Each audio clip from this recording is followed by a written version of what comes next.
বড় ধাক্কা টিম ইন্ডিয়ার।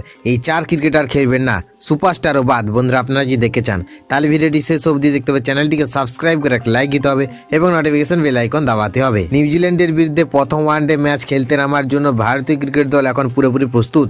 বরদায় অনুষ্ঠিত হতে চলা এই ম্যাচের আগে টিম ইন্ডিয়ার প্রথম একাদশ প্রায় চূড়ান্ত বলে মনে করা হচ্ছে। এই দলে দুজন তারকা ক্রিকেটার কামব্যাক হওয়ার সম্ভাবনা রয়েছে, আর সেই কারণে দক্ষিণ আফ্রিকার বিরুদ্ধে ভালো পারফরমেন্স করা সত্ত্বেও দুই ভারতীয় ক্রিকেটারকে রিজার্ভ বেঞ্চে বসতে হতে পারে। দেশ জুড়ে ক্রিকেট প্রেমীদের নজর আপাতত ভারতের দুই প্রাক্তন অধিনায়ক রোহিত শর্মা এবং বিরাট কোহলির দিকেই। সবচেয়ে বড় চমক হতে পারে যশস্বী জয়সওয়ালকে বেঞ্চে বসানো। গত ম্যাচে সেঞ্চুরি করলে অধিনায়ক সুমন গিলের প্রত্যাবর্তনের ফলে প্রথম একাদশে জায়গা হারতে পারেন এই তরুণ ওপেনার। অন্যদিকে উইকেট কিপার ব্যাটার হিসেবে কে রাহুলকে খেলানোর সম্ভাবনা বেশি। এছাড়া pace bowling allrounder Nitish Kumar রেড্ডির প্রথম একাদশের সুযোগ পাওয়া এই ম্যাচে বেশ কঠিন বলে মনে করা হচ্ছে। পেস বিভাগেও হতে পারে বড় পরিবর্তন। মোহাম্মদ সিরাজ দলে ফিরেছেন, যার ফলে প্রসিদ্ধ কৃষ্ণা বেঞ্চে বসার সম্ভাবনা তৈরি হয়েছে। হর্ষিত রানা প্রায় নিশ্চিতভাবে একাদশে থাকছেন। পাশাপাশি হর্ষদীপ সিং প্রসিদ্ধ কৃষ্ণার আগে সুযোগ পেতে পারেন।